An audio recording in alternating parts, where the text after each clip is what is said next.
So, Mr. Davidson, I've known you for a long time. And, one of the nicknames that's my favorite of yours is the Dream Crusher. And this has come up personally, professionally. Why is that, buddy? I have had a tendency to squash some dreams from time to time. Not you. I'm better now, but my wife, I think, originally coined the term because she's one of these like big dreamer people. We go on vacation, international destinations, and she thinks like we should go look at real estate, or Yeah. she likes a hotel and like I wonder if hotels for sale. And I'm earlier in the marriage, I'd be like, "Oh, that's a terrible idea. You never want to be in the hotel business." Or let me tell you about international taxes, and she'd be like, "Oh, you're such a dream crusher." And anyways, I'm getting better. I'm recovering. Good job, buddy. What would you say is your ability to recover from that nickname? What have you done? Tell us what you've done to be better. Not talk. um, what Allie would say is sometimes she just wants the dream. She doesn't actually plan on doing the things that she's dreaming about, but she wants to, in her mind, go to that place. And so now I'll just kind of stoke the fires and be like, yeah, we should buy this hotel. Yeah. You know what? We could buy the lot next door too. Then she, go too far and she thinks I'm being sarcastic, but listen and let her dream. I love it. So let the dream be crushed on its own if you think it's crazy enough. That is the real goal here, I'm hearing. Well, it turns out there's a lot of steps between dream and actually doing the dream. And a lot of the dreamers have trouble connecting those dots. So you can sort of sit back and watch. I love it, bro. I love it. Let's be honest. Life's messy. Decisions are complex. And it's not all black and white. But these are the decisions that shape our growth. Welcome to the tension. Let's get into it. All right. Welcome, everybody, to the tension.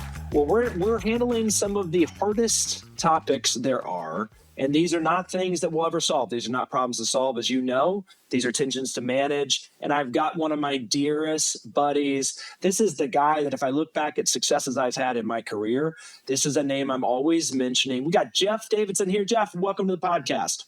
Man, I'm excited to be here. Thanks for having me, Travis. So y'all, so many things we could talk about with Jeff, so many tensions, but today's topic is the tension of success. Specifically, we're going to go into this tension of the personal success, right? Family, all these type of things to the business success. And if you know anything about Jeff, I'll just tell you, he just builds rocket ships and grows them. And he also is growing an amazing family, 4 kiddos, an amazing wife. And so this tension is pretty perfect for him. But he's going to unpack his story here because he's also had levels of success that a lot of people, frankly, haven't. And so it's going to be really interesting to learn from him on this. And so, Jeff, just to kick things off, since this is a tension to manage that I think anyone out there, we all have jobs. And we all are out there trying to make sure we love our family the same, the job the same, their seasons. There's all this chatter out there of what's right. And yet it's a tension because I've yet to hear anyone that's completely right. And so talk to us about why is the tension of success and the balance of personal and professional success a tension? Why is it not solvable? Well, if you ask people, do you want to be successful? I think everybody does.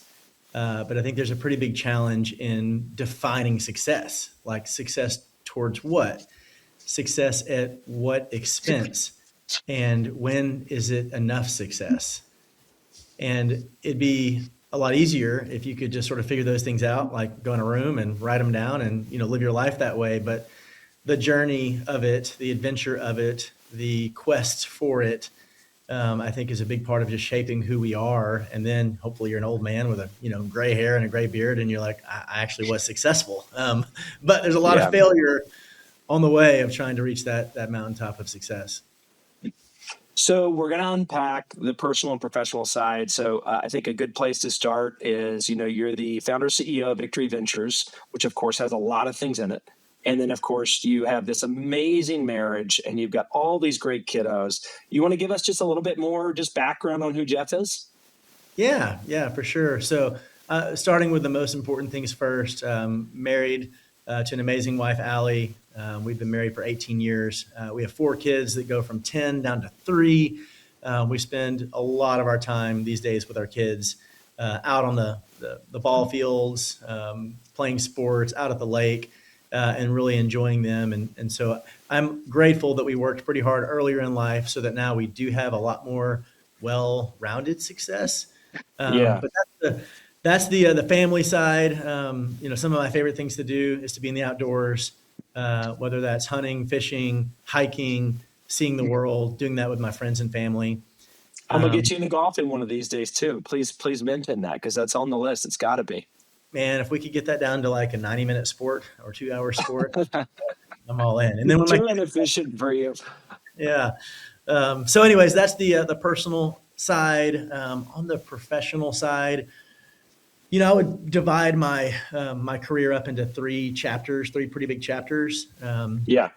I can give you kind of a quick summary of the very beginning, and then we can take it wherever you want. But that's was it a Drake song?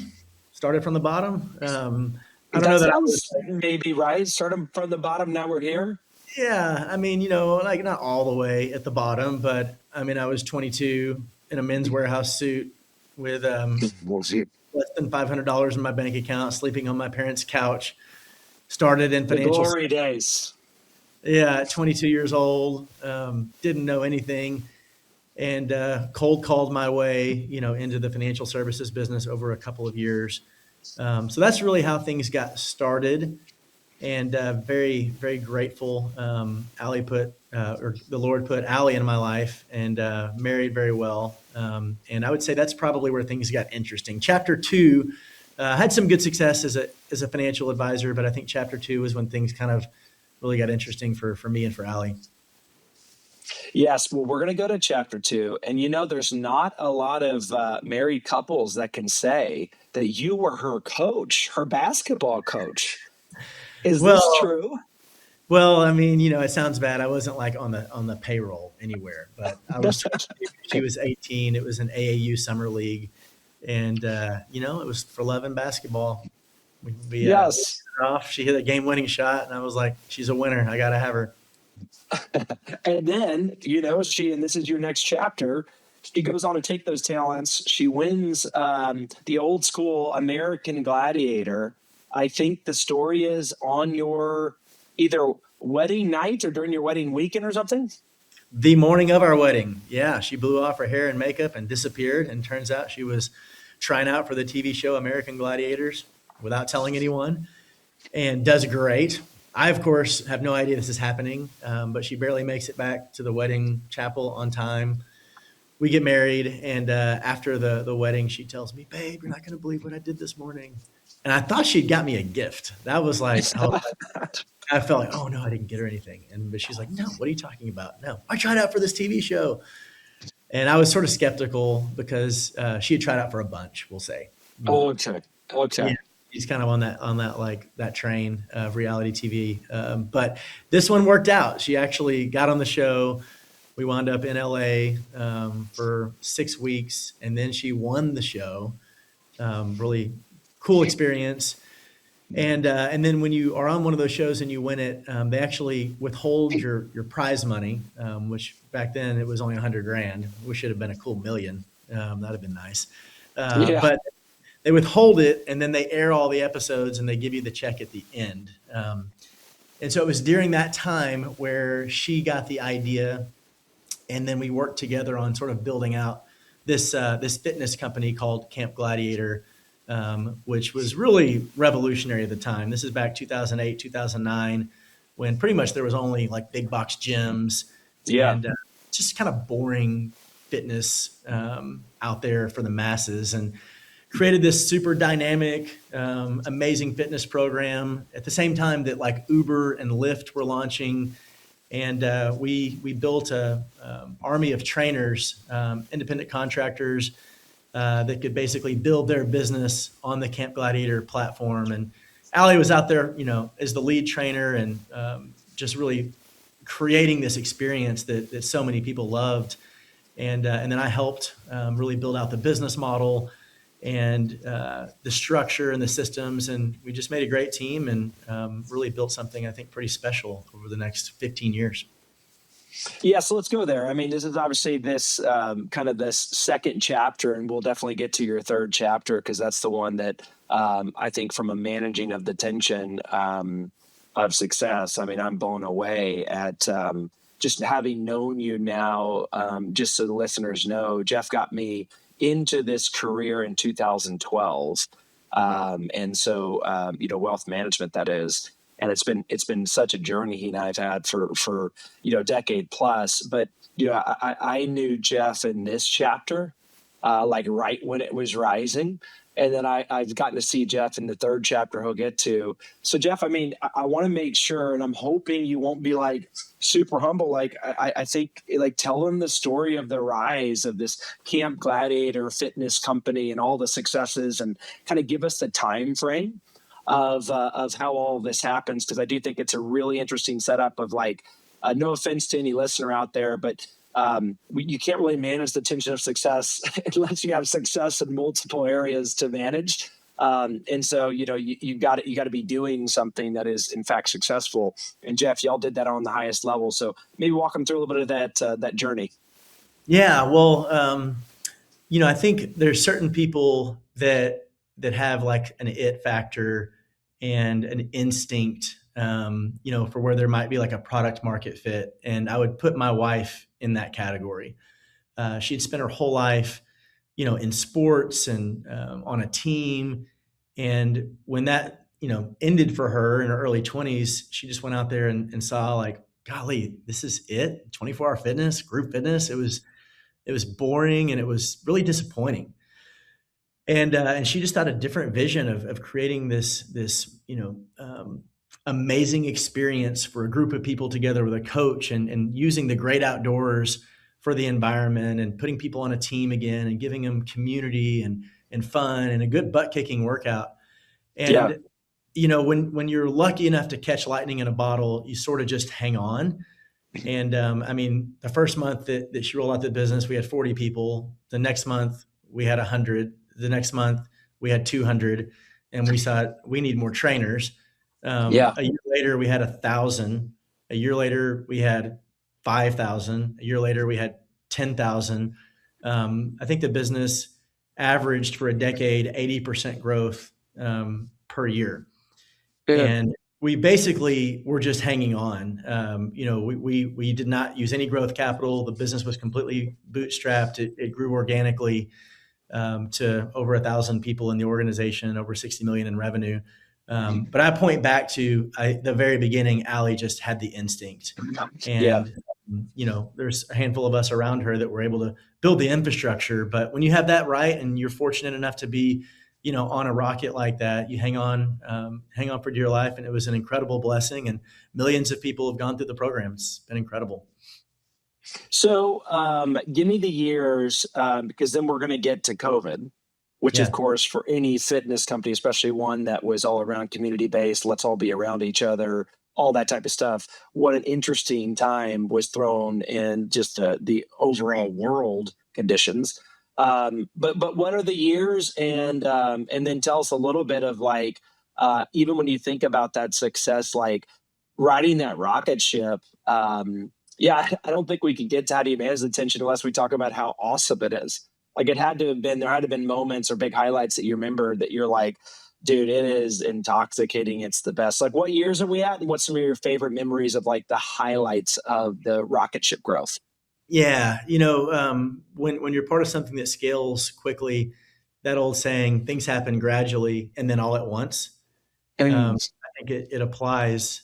I mean, the first 2 or 3 years, we were growing really quickly, but we were so small. I mean, we were, sure. First year we had no employees. The second year we had 1. The third year we had 4.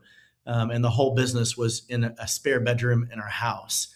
So it was very humble beginnings as the business started to grow. But around 2012, 2013, and I think we rode the wave of social media really well as Facebook started to really explode. Totally. Instagram. Our business was able to leverage that and build off of that infrastructure. And then, by 2016, we were in a 30,000 square foot building with probably 40 employees and 25,000 customers. And you wake up and you're like, wow, that feels like it happened overnight. But we actually have been grinding for, 5 or 6 years. Yeah. And I think, that year we celebrated our birthday, and we rented out the newly had built at that time Cowboy Stadium, and had, I think, over 10,000 people come to a community workout there. And, watching Allie on the stage, like, wow, this went from a spare bedroom Whoa, dudes. at Cowboy Stadium. I think that was a huge milestone. And then, being part of the Inc. 5000, winning that a number of times. And I got to watch Allie go give a keynote speech in front of a lot of entrepreneurs. And, here's this basketball player that tried out for a TV show that started a fitness movement. Seeing her in front of these business leaders, I was just super, super proud of her. So it takes off. Yeah. I mean, I think even just the imagery of how many people that are entrepreneurs will ever have the opportunity to have, and like you said, Cowboy Stadium, 10,000 people effectively using the product that was developed just out of thin air, out of a founder's, vision and mindset. So you're on this rocket ship. It's going amazing. And then, during that time, of course, I knew you because you were still hanging on to, and I think this is the part that maybe you don't give yourself enough credit for, but you were still hanging on to your wealth management practice and doing as much as you could. So talk to me about when we think about the tension, I remember, I don't think it's dramatic to say 70, 80-hour work weeks, because you're effectively building one of the fastest growing fitness companies while also highly successful in financial services. How was that like for Jeff? When you're in your 20s and early 30s, it seems like you have endless energy. And Allie and I are both at that spot. And so she's working, her alarm clock's going off at 3:30. She's training classes 5 days a week. I'm up by 5:30 or 6. I'm working full time in the day in wealth management, and then coming home and helping her to run that business and working the evenings doing that.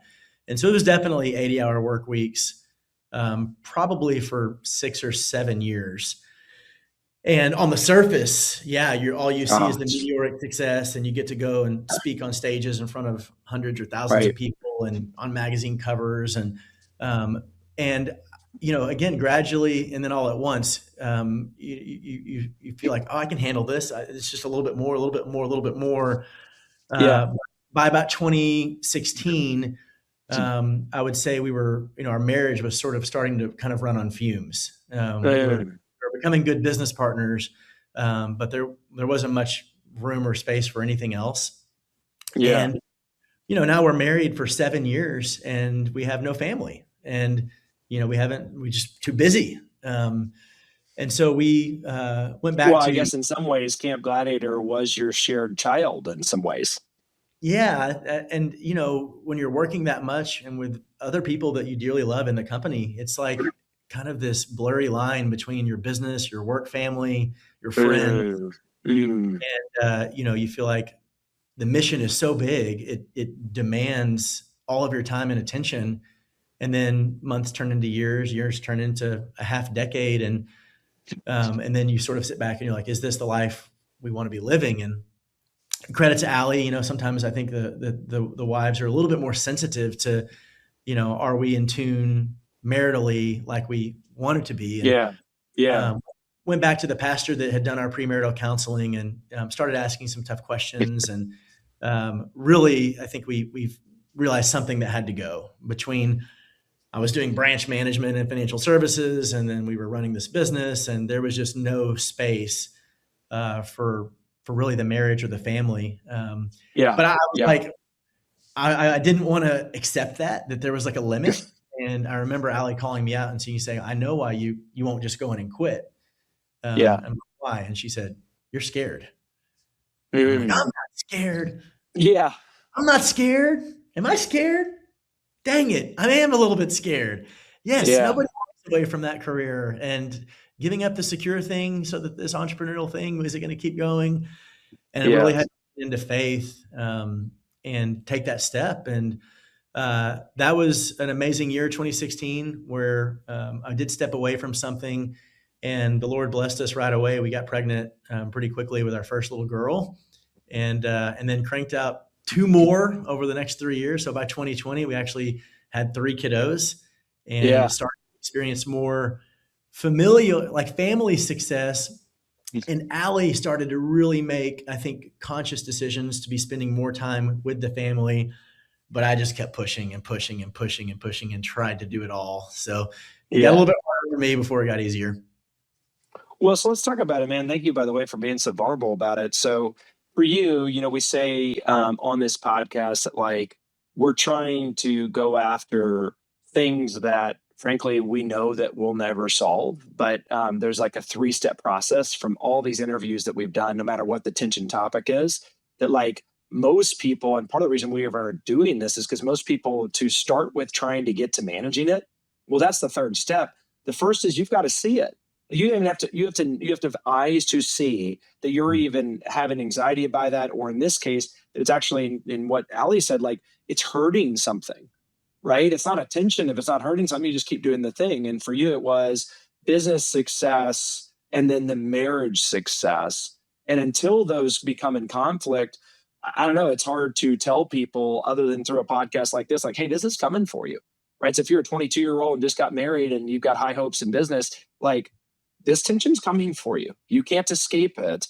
And it feels like, Jeff, would you agree that like that was the first time, was that Allie, moment of, hey, like we got to talk about this marriage thing. We got to talk about how, might be scared of giving up some stuff. Was that the first time you think you like actually like noticed and saw that this is a real tension in your life? Yeah, I think I was fortunate to avoid, like health issues. Yeah, the big mistake. Yeah. Some big hobby that I felt like I was missing out on. And I kind of thought kids might come in the future, but no, it was 2016 where it really hit us both that like, this is a little bit gone too far, and this isn't that we thought we had wanted together. I would say that was the first real moment where I was started to feel the tension. Yeah. Yeah. So then for you, it sounds like your first step of accepting that you can't actually be Superman and keep doing all of it, right? You can't do the 80 hours and do this business, that business, all these roles, and then start the family and have a good marriage and not see your spouse as just business partner, all the things you've said. It sounds like you in order to have made that move, and I remember really clearly when you made that move to start taking away some things you're doing in business, taking away some things to create margin. I assume that was because you just accepted that, in fact, I must admit, I won't solve this problem by just being awesome or by God-given skills or things. Like I have to accept its attention. And when I accept that, some things have to go. Is that about how it went? Yeah. I mean, there's just not enough time in the day. I think at that age, I hadn't felt an energy limit yet. Like shortage or yeah. Right. I felt like I had the energy, but some of the role was requiring me to travel, other states and just physically not be there. Yeah. And I wish I could say I like took that lesson and ran with it, but I probably was doing 40 hours in financial services, 40 hours at CG. So I gave up, 40 of that financial services hours, but I refilled it with 30 more hours in the fitness business. So I probably went from 80 to 70. And then the business even grew faster. 2017, 18, and 19 were 3 of our very best years. I remember new levels of success, and it seemed really unstoppable. But I would say as the kids were getting older, I was starting to feel a little bit more of the pain personally. And a quick story, I'd done Enneagram at that time, and that was really helpful for me and Allie. She's a 7, an enthusiast, always wants to have fun, be thinking of the next thing. And I'm a 3, an achiever. And that's a really fun one when you're winning, and it can be a really painful one whenever you're not winning, or you're not winning as much as you think you should be winning.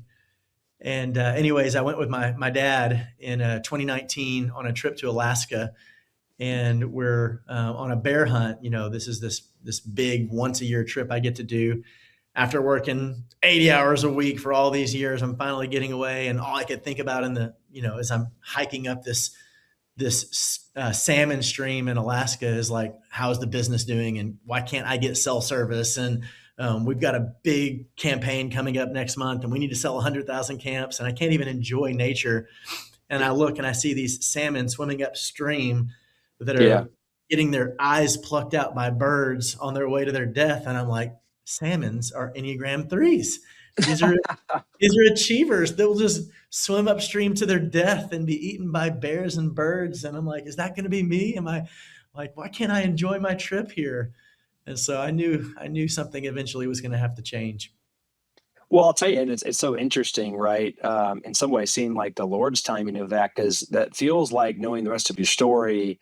That's almost that was a softening maybe for you, because then the whole world was going to flip upside down in like a year, right? That's when COVID hit.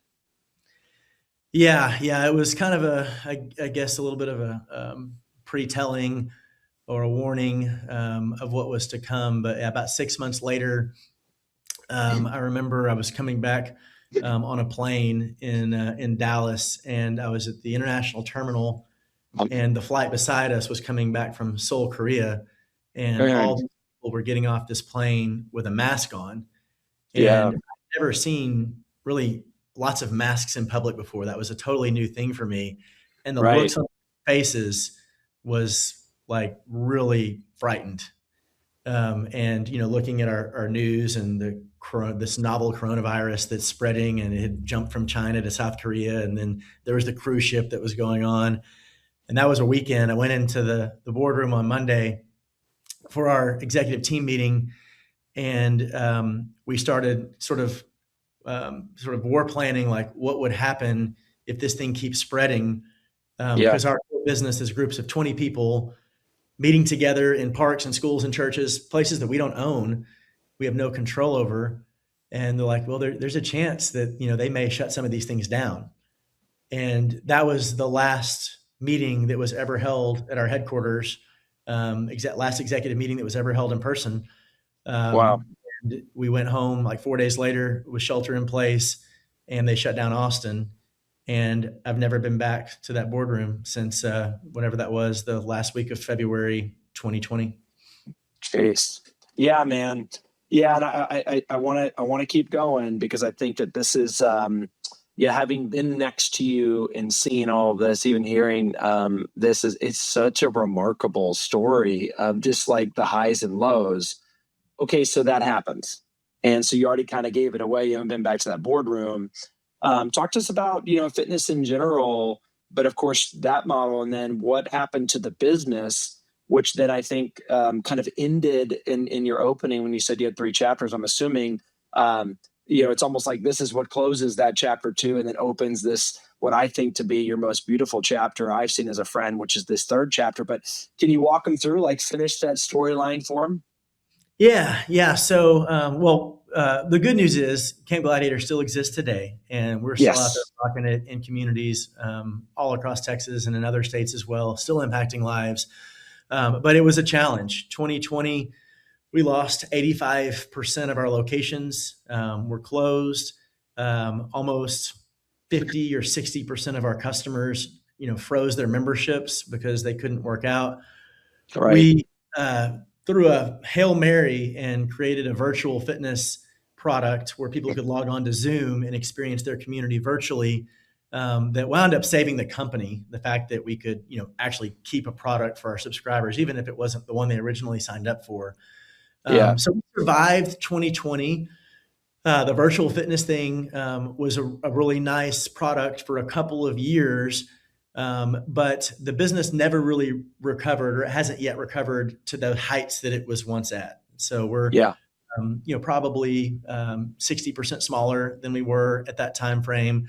One of the challenges in fitness has been trainers can't just, wait for things to recover. They had to go feed their families. So a lot of great trainers just left the industry, and we couldn't really recruit trainers for 2 years.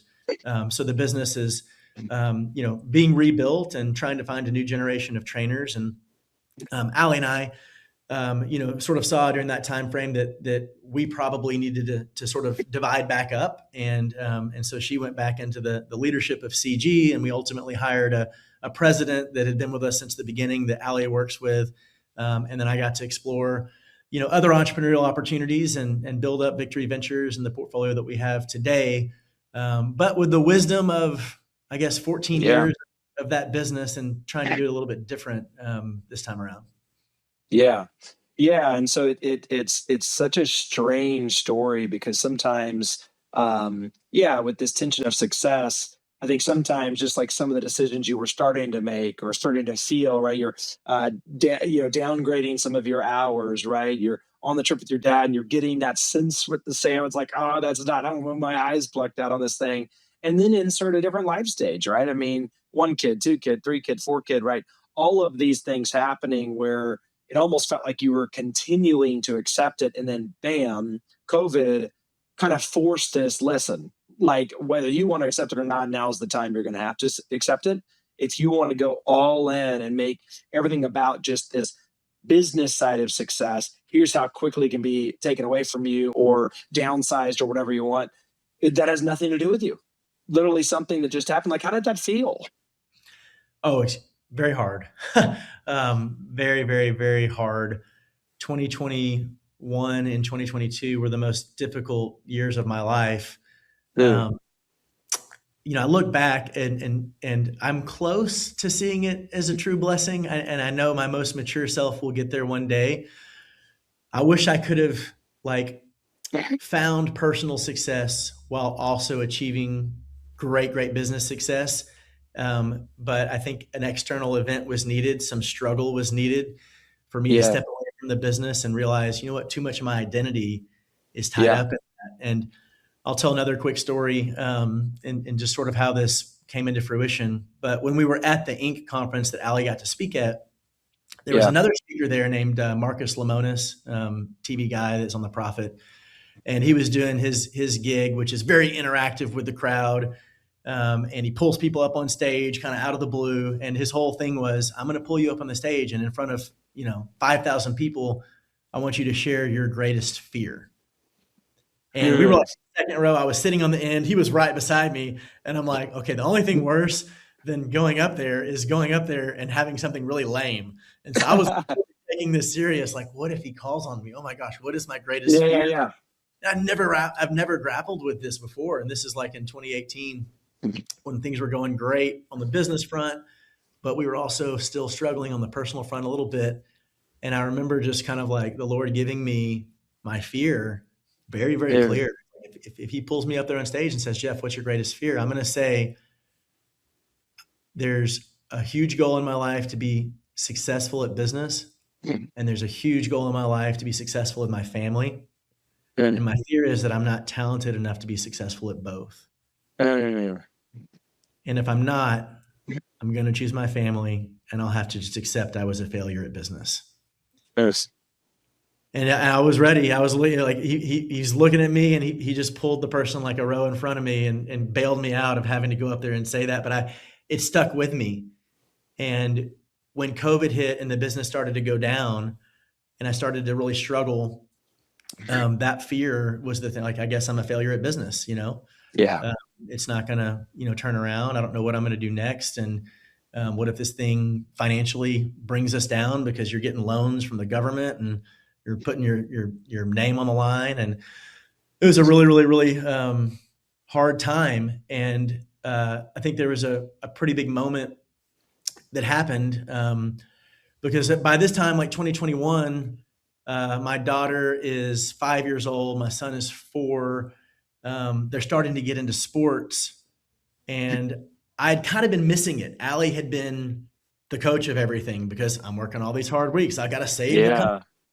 And she's making all these great memories with the kids. I'm missing it. And one day I found myself able to go to this tryout, this baseball tryout for my son.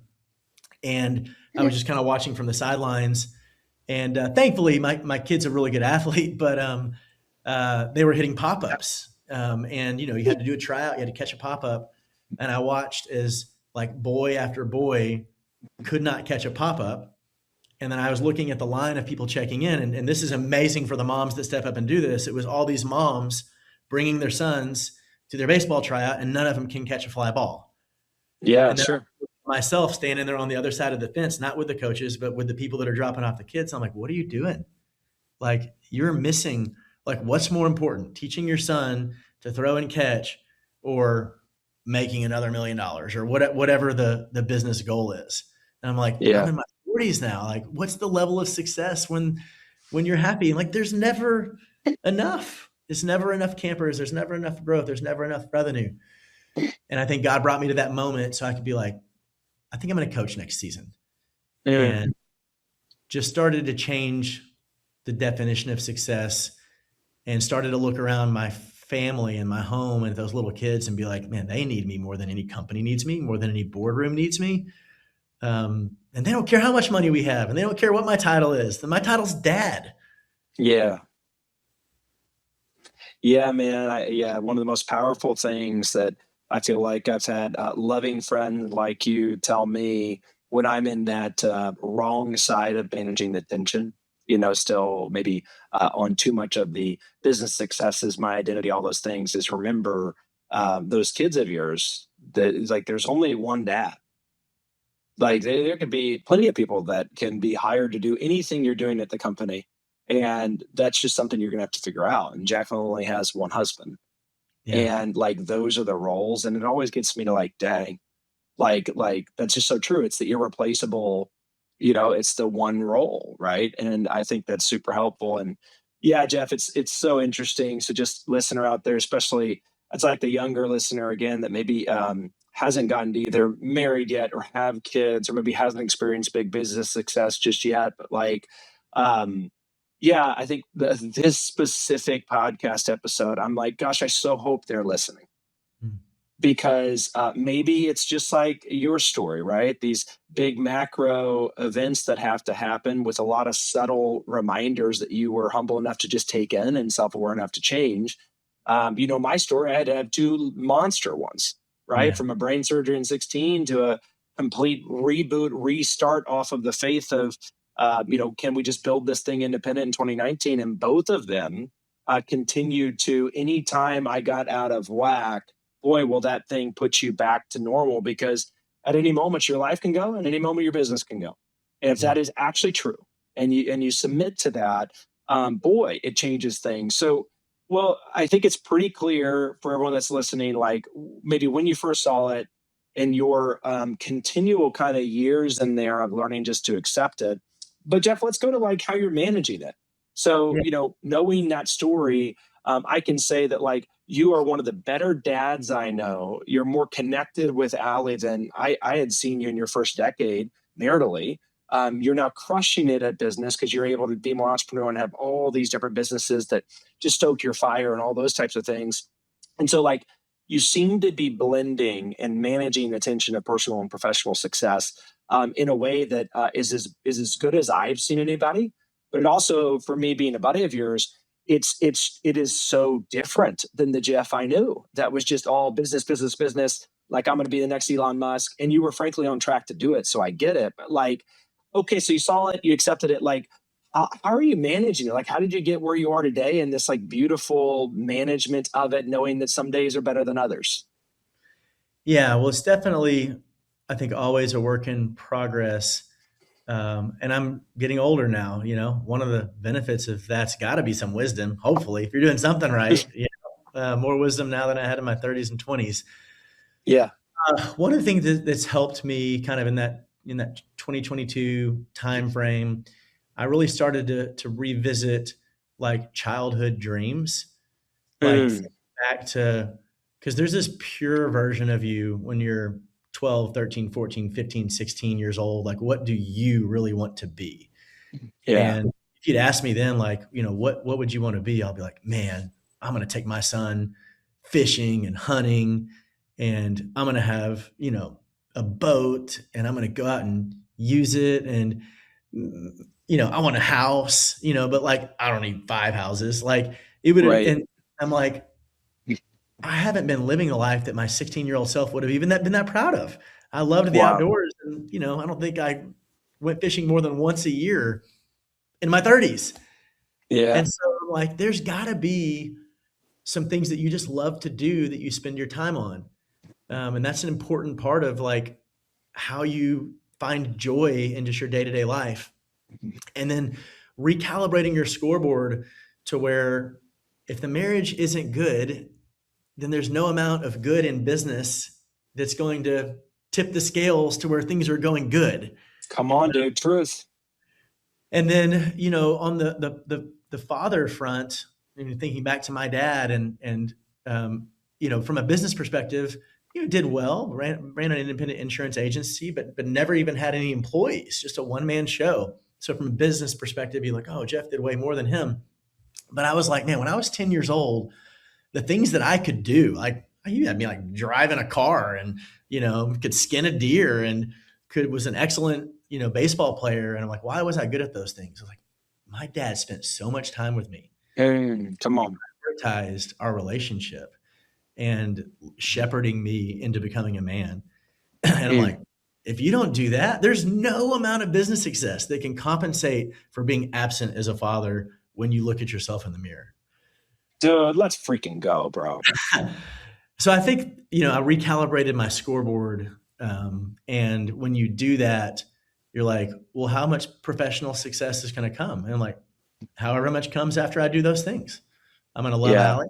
I'm going to love those kids, and I'm going to fish a couple times a week, and whatever time's left over, we'll see what we can build. And I think on the business front, so I've been able to start 3 new companies, and they're growing really quickly and doing well. But the first go around building the businesses, I think I was, made myself kind of the center of the business and sort of had real complex that I had to make all the decisions, control these things and do it my way. But when you start with fixed, finite resources and you're like, well, how could I build it if I only have 15 hours a week to give this business? Well, I'm going to have to hire a person that's going to have to be really good. And these systems are going to have to be really good. And we're going to have a really good business model. Well, those sound like pretty important things. Yeah. And so I've invested more in quality teams and quality people and giving them more autonomy and taken on a different role. And I think those boundaries that sort of govern the professional life while the scoreboard is dominated by the personal life, and calibrating sort of your expense engine to just accept whatever reality is the outcome of those things has definitely helped me get to a place where I would call it maybe balance. Yeah, man. No, and dude, I think what I'm hearing is, whether you're going to learn and you haven't gone through some of these things, you're going to learn just from all the wonderful story that you just gave, or you've gone through them, you have to define the success scoreboard. I mean, what I'm hearing is, and it's so obvious, but I'm over here just like kind of even thinking of things in my own life, but like, would you agree that the first step to managing success is actually putting up okay, if it's home and away, in this case, I guess kind of like home and professional, right? How many points do I need in each to be satisfied? I mean, is that really the start to when you feel like you made this shift and you started to manage it in a way you're proud of? Yeah, and it's not overnight. Like I said, it was a process. I think starting on that stream in Alaska and like that place of self-awareness, those marital counseling sessions with Allie, being there and watching those kids not be able to catch a fly ball, all that was like God shaping me and starting to change my eyes, what they were set on, to be more of what He wanted and less of what I wanted. And then, realizing that probably your 14-year-old success had a better definition of success than the 40-year-old version, more pure, less tainted by the flesh and the world and your, neighbors. So I think all that contributed. And then just by the grace of God, kind of woke up, I'd say. Yeah. Yeah, man. It's so good because you're right. Like there is, when you start to, and again, I think the reason why it's so helpful specifically to hear from you is because you had the meteoric business success. I think sometimes people could talk about these things, but the question I always have is like, but have you really dealt with it? Because it is intoxicating. It is fun. It is like, it's one of the most amazing feelings I've ever felt when you're just all in with a group of people. It seems like everything is up and to the right and they become almost like your family. And it just, you blur those lines so much, to your point, that I think both of us have learned.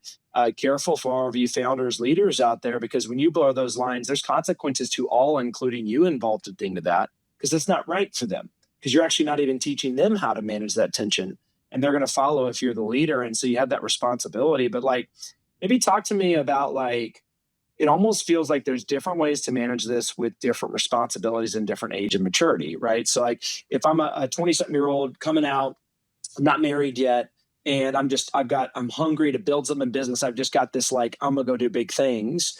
But I also have this, like, man, I really do want a family. I don't know when that's coming. That's a phase. Then there's like the married without kids phase. And then there's the kids phase. Like, would you give different advice to each of those three phases of life, as far as like, how much do you put in on the professional side? Because at least what I'm hearing from you, frankly, in all three of those phases for me, I know that as each phase went on, I had more of the personal life goals, wants, dreams, and also responsibilities that made these feel a little bit harder to manage, but also a little bit more like in my face, because I was failing at them, than maybe if I don't have those. So any advice on that you'd give? Yeah. Well, like anything else in life, strengths can become weaknesses when taken to an extreme. I know my personality type, the Enneagram 3, the achievers, we're very likely to run ourselves into the ground. And I'm thankful that I didn't go too far down that road. But, I do think when you're young and you're in your 20s, like, that is the time to go work. I don't regret, the effort that I put in my 20s, for sure. I feel like that was really productive, and still got to have great experiences and help set us up for future success. If I have some regret, it's probably in my 30s, in my early marital years, whenever, Allie and I were experiencing the success, and we were both working really hard, and we had a great time. But I think we both probably felt like we were over-indexed towards work. Hmm. And when the kids come along, something really activates inside of the mom a lot of times first, more to nurture, to reprioritize. And then the dad almost sometimes can go the other way. Like, I got to go provide more. I got mouths to feed. I got college to pay for. And I think that's where there can become a wedge in between the husband and wife. And so my advice to that, I think I was a few years late to recognizing that piece. But there's a place to work hard. There's a place to grind. There is a place for sacrifice. If you're going to build a business, you have to be willing to do that. But hopefully you have people in your life that can, tell you if you're going too far. And whenever you start to test, is your marriage going to start to really feel the pain of it, then pull back, because it's not going to be worth it. It's not going to be worth it to make a few extra dollars to lose, those relationships. Well, I'm so glad you went there, because I think that, Jeff, what probably most want us to say is like exactly where you ended, which is, hey, I'm gonna love Allie, love those kids, and whatever other time I got, I'll give it to business. But this is the, mid 40s version of Jeff talking. If you're 22 out there, unless you just started really early, maybe you have a wife and kids, I don't know. But like, if you're in those earlier phases of life where there isn't, it's almost like, to me, when I literally picture these two, like the personal and the professional side, like, there's just, when there's more people on the personal side that you want to love, that you're going to care for, that you are committed to, first usually a spouse, then kids, right? Like, I do think there's just a truth, though, of like, if you gave more to the professional side, like you said, in your 20s, you actually could earn the right to actually manage these tension well. I mean, I have friends now that are, late 30s, and it's kind of interesting, because what I'm seeing is, because they didn't actually do enough here, and they were too like, hey, I'm managing this tension real well. Like, I'm 40 hours a week, I'm going every happy hour and party and whatever it is, in their 20s. They could have like that is their version of managing the attention. But the problem is, now they're on their sixth or seventh job, and they don't have flexibility. They don't have the ability to then coach all of the sports, to be there more for your spouse, because they're in catch-up mode on the professional side. And so I do think that it's important for the listener out there, of like, there is different ways to manage these at different years of maturity and all of that. But there is such a thing as purposefully managing them by going overweight in seasons to then create balance later when you need it the most, which I think is you and I have given plenty of talks and plenty of stages around that exact topic. I mean, there's even amazing books about, your 20s are those years where you kind of define where everything's going to go. Right. And so anything else on that? Yeah. One thing I've been thinking about is the difference in hard work and great work ethic. Mm. And now that I'm doing a lot of coaching, every team, my first day of practice, I talk about work ethic. I say anybody can come out to a practice and work hard, but not many teams are going to be willing to instill the great work ethic all season long. And if we come out here every single practice and we try to get 1, 2, 3% better than the practice before, and we spend just more time on it than other people, our outcomes are going to be better than others. And we're not going to stress out about the outcomes. Instead, we're going to focus on these inputs. Yeah. And I think that's what I was able to develop in my 20s was a really incredible work ethic that never leaves you. And so I think that's, there is no other way to be very successful. There is no shortcut, but you can overdo it. And to your point, while you're young, before you have kids, when those trade-offs are like, well, should I go to Spain with my bros, for 2 weeks and spend all my money, or should I just work a little bit extra so that I could set my future self up for success? I'm going to choose work extra now and get to have the last 4 decades of your life be something that are incredible. Dude, if young little Travis with hair would have been told and could somehow understand what it feels like to hang out with your own daughters, you created these beings, and the beauty of when you start getting closer to 20 years of marriage versus the first year of marriage and the beauty of those hours maritally, just getting that time away. If I knew the feeling I know now, I honestly think, Jeff, I would have grinded harder. And you know me, my story, I grinded a lot, and so, and I love what you said. And I think we all need to have to figure out what's right for us. There is an overdoing. And I think that a question I've always thought is really good on this is like, if insert the thing got taken away, what would happen for you? How would you feel? What would you do tomorrow? And I think if you put your job in there, especially in your 20s, and you're like, if it got taken away tomorrow, I'd be devastated. I wouldn't have even a way to think. I don't even know who I am, all these things. You're doing it too far. You could be working hard and building something, but not make it your identity. And I think that's the gold mine that you're kind of mentioning there. Versus, it's really hard to manage that tension when one or the other becomes your identity. Because I'd say the other side too, like anything and everything can happen, in life. Like my story with Jacqueline. Like I almost didn't have my wife, and I had to literally process what would I feel like if that occurred. And I think that that's just something that you should always be going, personal, professional, whatever, of just preparing yourself for, because I think that helps you to manage and balance out a bit, that you're not overweight something that's really good and really awesome. But Jeff, as we close here today, we always ask to end these suckers, like, what's your call to arms? You're one of the more inspirational speakers I've ever known. And so no matter my age, no matter where I am in life, as we have explored your story and started to talk through this managing of the tension, like, what's your final, like, everyone out there, if I could give you one last, hey, it's going to be hard. You're never going to solve it, but it's just a lifelong of managing it. What's your last hoorah for them?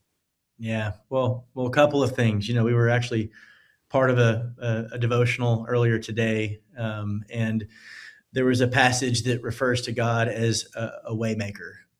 And that term, which I'd only heard that term, as it relates to Moana with my daughter's Disney waymaker, but thinking of the Lord as the waymaker, and then He's got a good way and a good path for you. Whether you feel like you're having success or you feel like you're in this valley and you don't know if you're going to get out of it, choosing to believe that there is a waymaker that's got a good plan for you and for your future and for your hope. And if you can ultimately calibrate your scoreboard in your direction to His desires for your path, I think that's the only sustainable success that you're ever going to find. So that would be my number one. My number two would be at least so far in my 47 years, the title that I've loved the most is dad. And it's one that I want to get like 5-star Yelp review on dad, 5-star Glassdoor, baby, the best dad ever. Husband is amazing too, but there's something really special and unique about dad. And there's no amount, like your kids just don't care how much money you make. They care that you show up. So that would be number 2. And then number 3, don't waste your youth. That is your opportunity to take the risk, to take your shot. It's your opportunity to learn, to develop work ethic, to develop skills and relationships. You'll never get this defining decade, your 20s back, your early 30s back. That doesn't mean it's too late for you. If you missed it, there's always, at any point, no doubt, turn always it around, time. start it, from new. But if we're talking to the younger audience, go hard while you can. And then hopefully, if the Lord is willing, you'll look up and you'll have some beautiful little faces in your family. And there's just nothing better. A lot of the young people these days are like, putting off or delaying or not even having families, not even having kids. But I think it's just the closest thing to experiencing the Lord's love is whenever you bring a little creature into this world and you get to look into their eyes and they look into yours, and there's just nothing like it. So have a family, have an amazing time, and change your definition of success. Come on now. Jeff Davidson, the tension of success. Thanks for sharing it all, man. Thanks for your vulnerability. Thanks for your wisdom. Appreciate having you on, brother. Thanks for having me. It's been great.